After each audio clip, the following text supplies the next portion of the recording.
रमज़ानुल मुबारक से मोहब्बत करने वाले रोज़े रखते हैं। जो तो रोज़ा रखता है, जो सुबह से लेकर शाम तक काम करता है, वो कहता है यार मुझे बच्चों के लिए भी कमाना है। उसको क्या पता कि रोज़े की लज्जत क्या है, वो क्या जाने कि रोज़ा क्या है। हालांकि अल्लाह फरमाता है इबादत के बारे में, या अय्युहन्नासु उअ्बुदू रब्बकुमुल्लज़ी खलक़कुम वल्लज़ीना मिन क़ब्लिकुम लअल्लकुम तत्तक़ून। अल्लाह फरमाता है, ऐ लोगों, उस रब की इबादत करो जिसने तुम्हें पैदा किया है और तुमसे पहले लोगों को भी पैदा किया ताकि तुम्हें परहेज़गारी नसीब हो। तो यहाँ पर मुतलकन रब ने इबादत के बारे में फ़रमाया। हम सिर्फ़ और सिर्फ मज़दूरी के अंदर, दुकानदारी के अंदर, मेहनत के अंदर मगन रहते हैं। हम कहते हैं बस इतना करना है कि बच्चों का पेट पालना है, ये भी तो इबादत है। यहाँ पर उलमा का इख्तिलाफ भी है कि रोज़ी कमाना जो है ना वो हलाल ऐन इबादत है भी है कि नहीं। सिर्फ इसी को इबादत समझा हुआ है कि रोज़ी कमाना इबादत है। नमाज पढ़ना भी इबादत है भाई, रोज़ा रखना भी इबादत है, हज करना भी इबादत है, और ये रोज़ी कमाने से बढ़कर इबादत है। हमने सिर्फ इतना ले लिया कि रोज़ी कमाना भी तो इबादत है, क्या करें, बच्चों का पेट भी तो पालना है, माशरे के लिहाज से भी चलना है। लेकिन यहाँ पर मैं अर्ज़ करूँ, मेरे और आपके नबी सल्लल्लाहु ताला अलैहि वसल्लम ने इरशाद फरमाया, जिसने ईमान की हालत में और इखलास के साथ रमज़ान के रोज़े रखे और रमज़ान के रोज़ों के दिनों को रोज़े रखे और रातों को इबादत की, अल्लाह तबारक व तआला उसके पिछले सारे गुनाहों को माफ़ फरमा देगा। अब देखें, और हदीस पाक में ये भी फरमाया कि जब रमज़ान का पहला दिन आता है ना, आशिकान रसूल, आशिकान रमज़ान रोज़ा रख लेते हैं। किस लिए रोज़ा रखते हैं? कोई इसके अलावा कोई मामला नहीं, कोई दुनिया का मामला नहीं, सिर्फ इसलिए कि अल्लाह फरमाता है, या अय्युहल्लज़ीना आमनू कुतिबा अलैकुमुस्सियाम, ए ईमान वालो तुम पर रोज़े फ़र्ज़ किए हैं, कमा कुतिबा अलल्लज़ीना मिन क़ब्लिकुम लअल्लकुम तत्तक़ून, जैसे कि तुमसे पहले लोगों पर फ़र्ज़ किए ताकि तुम्हें परहेज़गारी नसीब हो।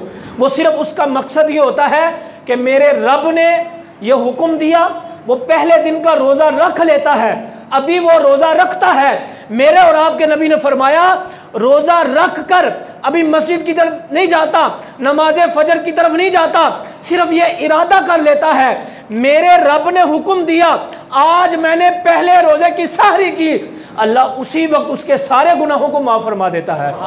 यारो, इतना सस्ता सौदा हो किसी के पास, इतना सस्ता सौदा हो, बंदा मजदूरी करता हुआ भी तो कभी कभी भूखा रह लेता है, कभी कभी पैसे ना हो तो बंदा भूखा रहता है, प्यासा भी रह लेता है, अपनी मजबूरी की वजह से बंदा भूखा रह लेता है, अपनी मजबूरी की वजह से बंदा प्यासा रह लेता है। यारो, यहाँ अपनी मजबूरी नहीं, यहाँ घर वालों की मजबूरी नहीं, यहाँ कारोबार की मजबूरी नहीं, बीमारी का भी तो बहाना होता है ना। डॉक्टर कहता है तुमने खाना पीना नहीं, नमक मिर्च नहीं खानी, तुमने सिर्फ पानी पीना है, तुमने सिर्फ दूध पीना है, उस वक्त भी तो गुजारा हो जाता है। यहाँ डॉक्टर की बात नहीं, यहाँ कारोबार की बात नहीं, मेरी मर्जी की बात नहीं, यहाँ पर रब की मर्जी की बात है। जो रब की मर्जी के साए के नीचे आ जाता है वो फिर रब है ना, वो करीम है। वो खुद फरमाता है, इल्ला मन ताबा व आमना व अमिला सालिहन फउलाइका युबद्दिलुल्लाहु सय्यिआतिहिम हसनात।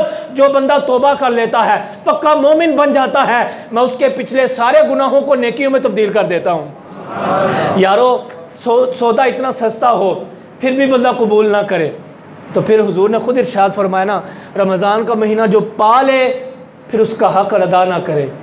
याद रखे, कल क़यामत में एक रोज़े का हिसाब, एक रोज़े का, फरमाया सारी ज़िंदगी रोज़ा रखता रहे, 60 साल उम्र है तो 60 साल रखता रहे, 70 साल है तो 70 साल रखता रहे। ये मुमकिन तो नहीं होता, 15-20 साल तो ऐसे गुजर जाते हैं, लेकिन हुजूर ने फरमाया सारी ज़िंदगी रोज़ा रखता रहे। बल्कि यहाँ तक फरमाया, जितनी अल्लाह पाक ने दिन बनाए हैं ता क़यामत भी अगर रोज़े रखता रहे, अगर इतनी उम्र भी मिल जाए, फिर भी रमज़ान के एक रोज़े का इस सवाब को नहीं पा सकता। लेकिन आज हमने रोज़ों को ऐसे छोड़ देते हैं, थोड़ा सा सर दर्द हुआ रोज़ा तर्क कर दिया, बुखार हुआ रोज़ा छोड़ दिया, और इसके अलावा थोड़ी सी बीमारी आई या हमें थोड़ा सा मेहनत वाला काम करना पड़ा तो हम रोज़ा तर्क कर देते हैं। याद रखिएगा, मैं यहाँ पर कुरान पाक से आपको चंद बातें अर्ज़ करूँगा कि पहले कितना मुश्किल रोज़ा था और आज कितना मुश्किल है। याद रखिएगा, दो उसूल थे।